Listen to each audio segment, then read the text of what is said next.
And welcome back. Losing a loved one derails a child's life, and it often causes them to miss out on normal childhood experiences. That's why Experience Camps was created. They are week-long summer camps across the country for kids who are dealing with grief. The nonprofit is opening its very first camp in Texas this summer. Courtney Friedman headed to Marble Falls to check it out and to learn what the camp is offering July 4th flood survivors. Leah and Isaac Gracia lost their dad 6 years ago, and by the next year, they were at Experience Camps, summer camp for kids 8 and up who have lost loved ones. How do you think it changed you as a person? Before I started camp, I was nervous. I didn't want to try anything, but after I went to camp, I actually it opened me up to new things that I wasn't able to do. I feel like I was super kept to myself before camp. Well, when I went to camp, I'm super just wanting to go out a lot. All the fun of a regular summer camp, but with freedom to grieve, talk about loss, meet with therapists daily, and make lifelong friends. They allowed us to grab glass plates, put them in a Ziploc bag and throw them. And you were just able to actually get your feelings out. That was amazing. It feels pretty amazing to have all these people surrounding you and definitely to have this all the comfort around. And it's not just the kids who understand grief. It's the counselors, too. I'm a volunteer counselor because I lost my dad 15 years ago. Another co-counselor I have lost her brother when she was young. Lauren Zima was so inspired by the camp's mission, she became a board member and is now helping open Experience Camp's first ever Texas location in Marble Falls. We partner with existing for-profit camps like the wonderful Camp Champions, who's helping us out here in Marble Falls. And we come in at the end of their for-profit summer, and we use their facilities before they shut down for the summer. We got to be there as Lauren took her first tour of their new location. Camp Champions Executive Director Eric Hillis showed us both around. So I'm actually really looking forward to building the schedule with y'all. From art buildings to rock climbing to obstacle courses to the calm, beautiful lake. I would definitely say we should do kayaking. We'll have paddle boards. The physical activities build the strength back in these kids. The plans for this Texas location were already in motion when the July 4th floods hit the hill country. I'm in regular contact with some of the Mystic parents because we want to support them as much as we can. A few things that we're exploring are doing a specific retreat just for victims of the floods to get them some grief counseling. All the flood survivors getting their own time, space, and ability to process in a joyful environment. Don't be nervous and actually it's okay. Give it a chance. Yeah, give it a chance because it actually helps you out in the end, and it gives you a different perspective of everything, and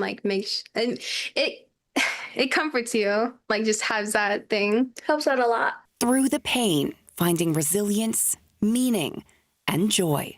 Courtney Friedman, KSAT 12 News. There will also be a family camp weekend this summer in Marble Falls where the whole family can go heal together. Sign up has already begun for this summer's sessions. To register, head to the Experience Camps website. We also have it on KSAT.com. Just search Experience Camps.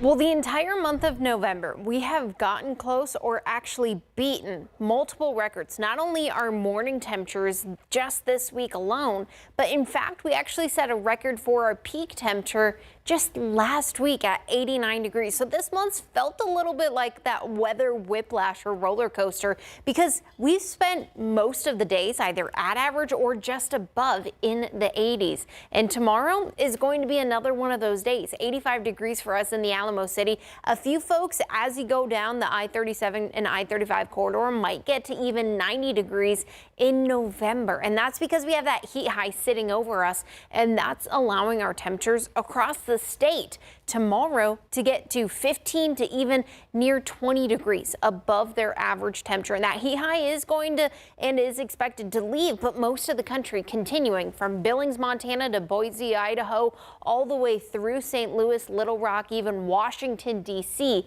sitting above average. Now, I do have some good news. Yes, we're still expecting some above average temperatures throughout the next foreseeable future, but what we're watching is all that heat is expected to get closer to the southeast.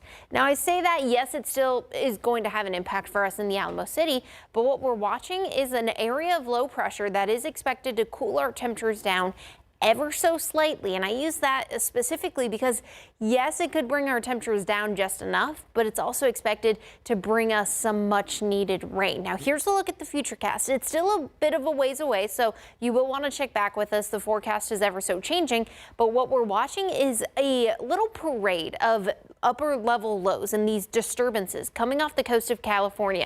The first one is expected to make landfall either tonight or tomorrow, bringing them more chances of some heavier rain, but that's going to go just to the north in the upper Midwest.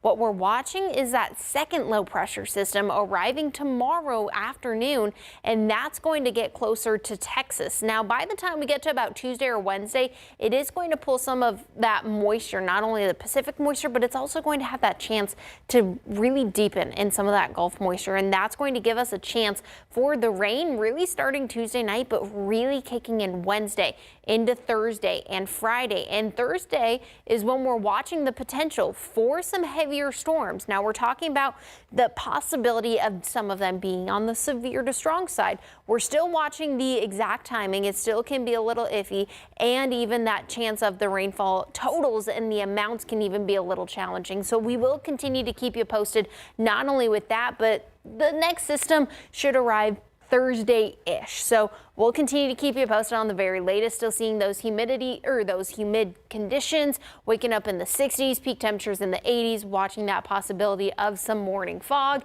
Afternoons, though, still going to be in the 80s until, like I mentioned, Thursday with a little bit of a cool down, but more promising for the rain chances than any hope of a cool down.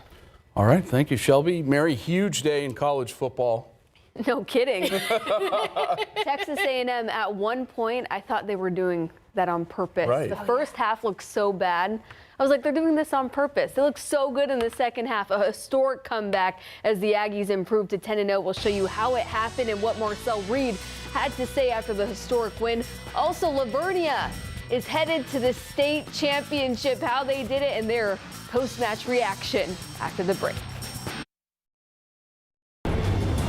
The comeback kids were out to play today in College Station. Number 3 Texas A&M hosting South Carolina, looking for their 5th 10-0 start in program history. But the first half was ugly for the Aggies. Texas A&M trailing 10-3 when Marcel Reed fumbles the ball. Nick Barrett recovers for South Carolina and returns it for the touchdown. The Gamecocks led 30-3 at the half. Mike Elko has been in this situation with his team before, though. A&M cuts it to 30-10 right out of the tunnel. Seems that halftime speech was effective. Next A&M drive, Reed launches downfield and finds an open Ashton Bethel Roman, who extends for the touchdown. A&M is now down 30-24 after the third. Fourth quarter, Reed hands it off to E.J. Smith, the son of Emmett Smith. And that touchdown right there gives A&M the 31-30 lead. 3:20 to go. This almost cost A&M the game. It's Josh Morrow taking the snap. The pitch to Reed is botched. South Carolina recovers, but it wouldn't matter. A&M hangs on to win 31-30 for the largest comeback in program history and the largest in the SEC in the last 20 years. Our biggest competition all year has been ourselves, and we killed ourselves in the first half. Whether it was drop passes, we couldn't run the ball, or I was turning the ball over. It was all us. It had nothing to do with them at all. When we get in that situation, all we need to do is just take a deep breath. And we came in and at halftime we talked and we took a deep breath, and we just told each other that we didn't need to worry about the score. All we needed to beat was the clock, and so we had to go put points up. Defense had to go make stops, and that's what we did. Forced and goal. Play fake. Manning. End zone touchdown. Ryan Wingo, and finally Stockton fires downfield. Touchdown. Georgia's offense has been surging this season, and that was no different tonight against the Longhorns. Meanwhile, Arch Manning and the offense couldn't solve the Bulldogs' defense as Texas falls 35-10 in Athens. A massive blow tonight to the Longhorns' college football playoff hopes. More college football scores. Tech defeats UCF 48-9. UTSA takes care of Charlotte 28-7. Texas State and Southern Miss, the leading team in the conference, a 41-14 loss. Trinity defeats Maryville in their regular season finale today. And right now, the SCAC title game, McMurray has a 1-point lead on Texas Lutheran. Also in the FCS, UTRGV defeating McNeese State for their first conference road win in program history, 28-13. More FCS, final home game of the season for UIW. One of the top teams in the Southland Conference, Selah in town. The Lions find pay dirt first. Impressive yards after catch from this guy, DeAndre Jackson.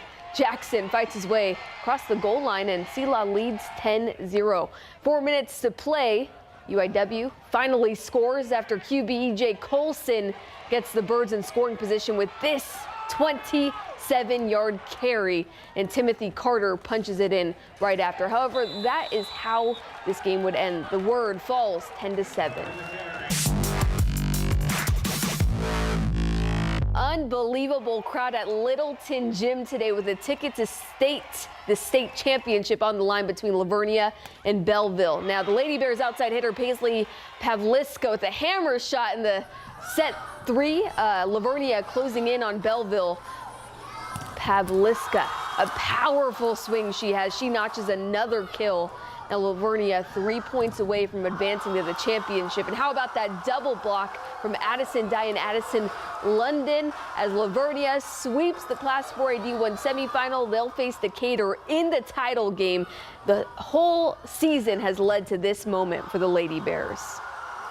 I think definitely at the beginning of the season and tournament season, we played a lot of tougher tournament teams, 6As, 5As, and I think that shows our grit and our determination to have made it this far, and I think that we're very ready to win state. Yes, they are. All right, the Class 6A D1 state semifinals in Houston. O'Connor taking on Pearland Dawson.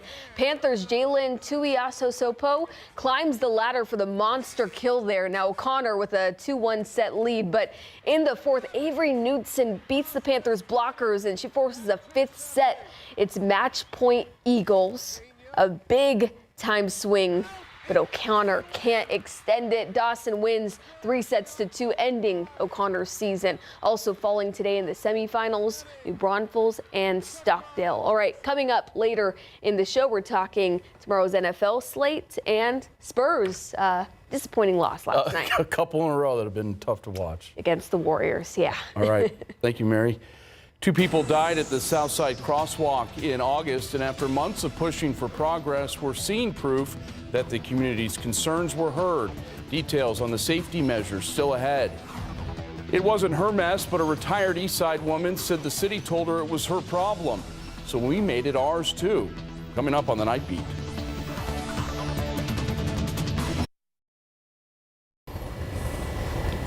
And welcome back. Months of tireless work in the Hill Country finally coming to fruition. Today, the Dietert Center in Kerrville reopened after it flooded and will continue to help seniors in the area. Devin Karp spent the day listening to leaders like Governor Greg Abbott say thank you to volunteers and to all the people who didn't want any credit. It's for a town this size. They have so many opportunities and different activities. There's always something you can find to do at the center. Over the last 6 years, Joyce Miller has been coming to the Dietert Center for food, fun, and companionship. It's a blessing to us, and I think the social camaraderie that we have, met new friends, you know, my husband loves coming over and just listening to the other people talk. It's a place where seniors, anyone really, can go for resources and something to eat, like their Meals on Wheels program for homebound seniors. But after the July 4th floods. Well, when we flooded, our whole first floor, 20,000 square feet flooded, and it was only 6 inches of water. But it's amazing how much damage 6 inches of water, because it spread over 20,000 square feet. Over the last 4 months, volunteers have been helping to rebuild the center while hosting drive-through meals, so people could still get a bite to eat. We had more volunteers that never gave us their name. They didn't give us their contact information, but they signed up when they came to volunteer. Been a lot of volunteers over those 4 months. Today, the community came together to say thank you to those that helped, cooked by other volunteers, with thanks from Governor Greg Abbott. We've seen massive rebuilding take place, but we have only yet begun the rebuilding process. And we're going to be here every day, every step of the way, until we completely rebuild this entire region. I'd seen him on television, but to shake hands with him is something else. Joyce is thrilled at the renovations and rebuilding done here, so she can get back to some of her old activities, with even more coming up on the horizon. We're getting all back. Next week we're going to finish up with starting some new classes, and we're back. Dieter is back. Devin Karp, KSAT 12 News. Thank you, Devin. San Antonio science and technology community gathered together at the Boeing Center to honor the life and work of David Monroe. Monroe, a technology inventor and innovator, died in a tragic accident almost 2 months ago. A celebration of legacy was held for him last night. One major example of this legacy is the camera phone. Monroe held the patent for the first use of the camera phone. He and his wife, Lorena, founded the San Antonio Museum of Science and Technology to help local children foster a love for technology. Monroe's memorial service was streamed to multiple countries around the world. Speakers say it was a testament to just how much his inventions impacted society. Well, after months of pushing for progress, we're seeing proof that one Southside community's concerns were heard. We're talking specifically about a portion of Southeast Military Drive. The stretch between Old Corpus Christi Road and South Presa Street has raised concerns after 2 people, one who was pregnant, were hit and killed trying to cross this street in August. Our Avery Everett has stayed on this story from the start, and our reporting is part of the reason why this community is seeing change. Tonight, she shows us this step forward. We don't want another accident, to happen here. After months of heartbreak and hard-fought advocacy, change that this community has been calling for is now a reality. We've been following this story from the start, and now there are new safety improvements on this stretch of Southeast Military Drive. So let's go back to the beginning of these safety concerns. On August 21st, a woman named Jeanette Espitia was hit and killed trying to cross this part of Southeast Military Drive. She was 8 months pregnant. Her family held a vigil for her and her unborn baby on August 26th. Now, hours after that vigil, another man, later identified as Noah Patterson, was hit and killed just steps away. At the beginning of September, we spoke to Jesse about how he was leading a community effort to get pedestrian safety upgrades.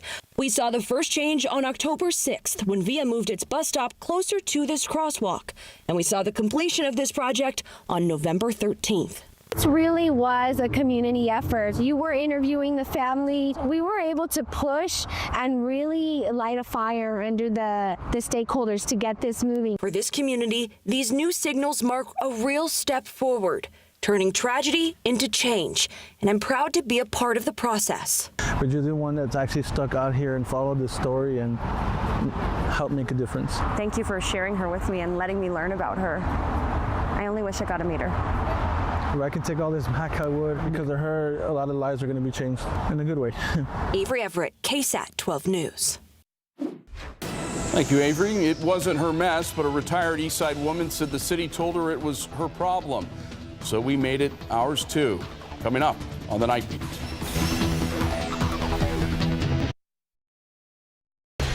And welcome back. They dumped their trash and the responsibility. A retired Eastside homeowner was left feeling like she had been run all over by these tires illegally dumped behind her house. And while it may have not been her mess, it definitely became her problem. Garrett Berger headed out there to try and help her out.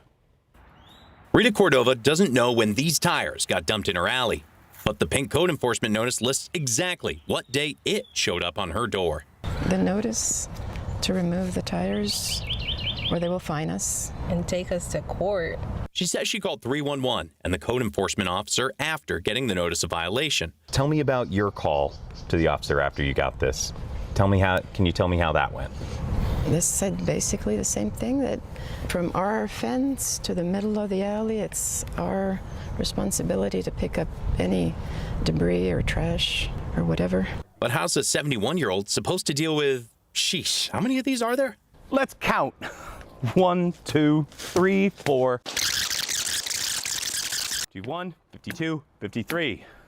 53 tires in an alley. Most of them big old truck tires. Cordova said she called a junk removal company. And what did they quote you?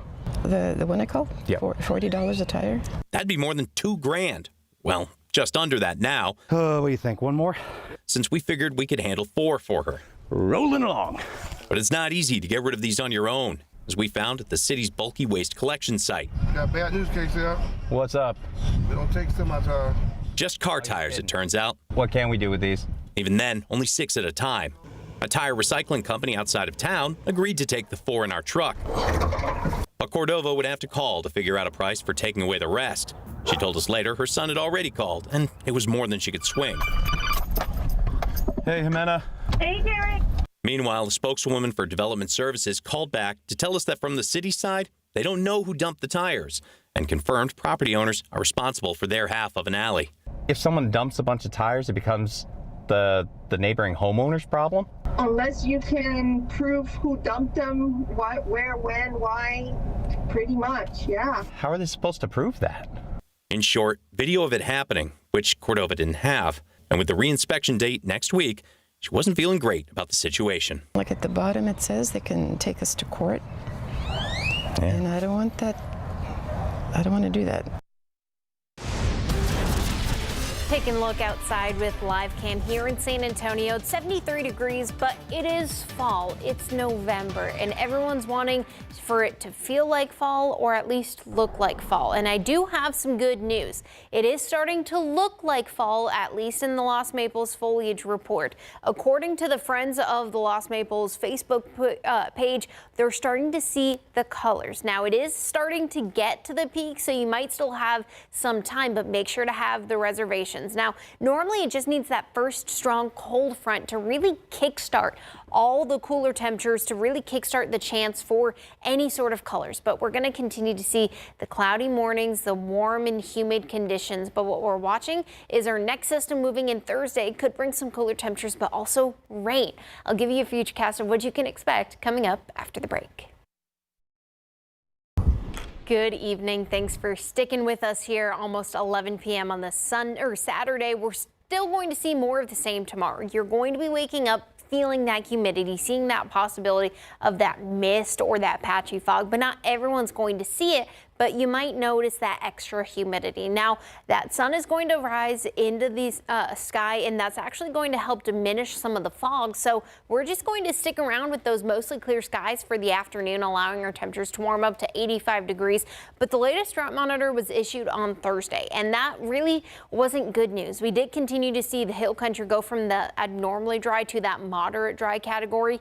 And portions of Bexar County continue to stay in the extreme, but other areas going up towards I-37 or I-35 up towards New Braunfels or even up to Austin, that is now in the extreme. And this is that 4 years of drought, over 1,500 days since we were last considered to be drought free. And I do have some good news. We're tracking some rain. Now, some of this might be a little on the stronger side, so keep that in mind, but it's still a ways away. So the forecast is ever so changing. Check back with us. But right now, the best chance of rain is expected to be about Thursday. That's when we have a 60% chance of rain, but some areas could start to see rain Tuesday night into Wednesday and even lingering till Friday morning. And that's going to allow our precipitation outlook to be above average, because not only are we seeing the rain here in Texas, the system that's moving through is going to be moving throughout the central portion of the country all the way up to even have a chance of some snow for the northern portions. Now, here's what we're watching. That low pressure system, that first one that I mentioned earlier, is making its way, continuing to bring heavy rainfall and even some snow to Los Angeles and even portions just to the desert southwest in the higher elevations. But what we're watching is that secondary low, that parade of lows like I mentioned, and that's going to continue to make its way closer to us, giving us that chance of rain.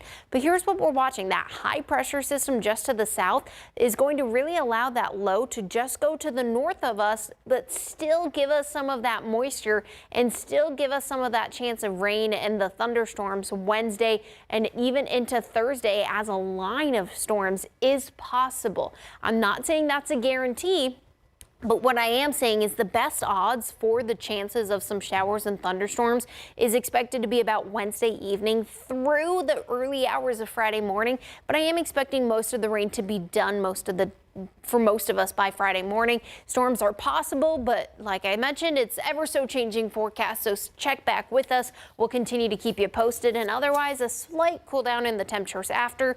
But really, this system's going to give us much needed rain. In mid-70s, still hotter than normal this time of year for highs. Still a few degrees warmer. Our average high is about 72, but it's closer, so I think we'll take it. I will take it. Thank you. Spurs have had a rough run of late after a great start to the season.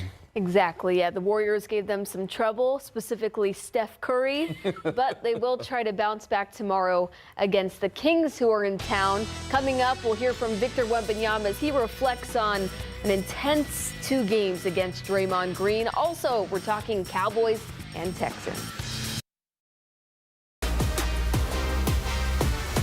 Well, the Spurs fell twice in 3 nights to the Golden State Warriors. Most recently, it was a 109-108 setback in NBA Cup play. San Antonio is now 1-1 in group play. The Spurs led by 10 in the 4th frame, but trailed by a point with 6.4 seconds to play, and De'Aaron Fox missed the contested jumper at the buzzer. Now, Victor Wembanyama was once again the leader for San Antonio, notching 26 points, 12 boards. But that was no match for Steph Curry's 49-point effort. San Antonio can't seem to effectively guard Curry. Now, throughout the 2-game set, Wemby and Draymond Green got heated with each other at different points, and Wemby was asked if he was trying to prove something in his jousting with Green. It's not trying to prove anything to anybody. It's just, at some point, you just like anybody. I mean, for me at least. Somebody speaks to you a certain way, you have to respond a certain way. That's just how it is. Did you enjoy that moment when you're face to face with them? Like, he seemed to be enjoying the competition of that moment. Did I enjoy it? Good question. I don't know. I'm not enjoying the moment right now. Draymond loves it. The Spurs will try to bounce back tomorrow against the 3-10 Kings, but they may have to do so without Wemby. He's listed as questionable with left calf tightness. Tip-off is at 3. Some guys are going to get out the field and it's going to hurt, and some guys are going to get out there and it's going to be the best medicine for them. I haven't dealt with the loss, and that is the best medicine for me. So getting back out there, handing the ball off and sprinting an extra 10 yards and making sure I'm doing it hard. Marshawn went through my mind a few times in practice today, and I just countered that with running harder after a play or trying to do something to better this team and to show that. But it felt good. Monday night on KSAT 12, the Cowboys will face the Raiders in Las Vegas with heavy hearts after the tragic passing of their teammate Marshawn Nealon during the bye week. We will have a 30-minute pregame show beginning at 6:30 on Monday to lead you into the game. And starting tomorrow, Larry Ramirez will report all evening from Vegas to get us ready for the game. They're talented and have the capability of winning the game, but we got to go out and execute and play at a really high level and kind of take things in our own hands to go out there and to try to win this game. We can't sit back and start off slow and try to fall into something. We got to be the aggressors and go out there and execute. Davis Mills will start for an injured C.J. Stroud for the 2nd consecutive week. Last week, he, of course, anchored an electric 4th-quarter comeback versus the Jaguars. This week, they face the 1-8 Titans. And here's the thing about the Texans. This week, the Jags, who are in 2nd in the division, they have to play the Chargers. Right. And the Texans get the Titans. So this is their chance to try and, move within a game, I think, with a win. Yes, and, everyone's going to be trailing the Colts. So. Of course. But 2nd place wouldn't be too bad after their 0-3 start. Yep. All right. Thank you, Mary. We'll be right back.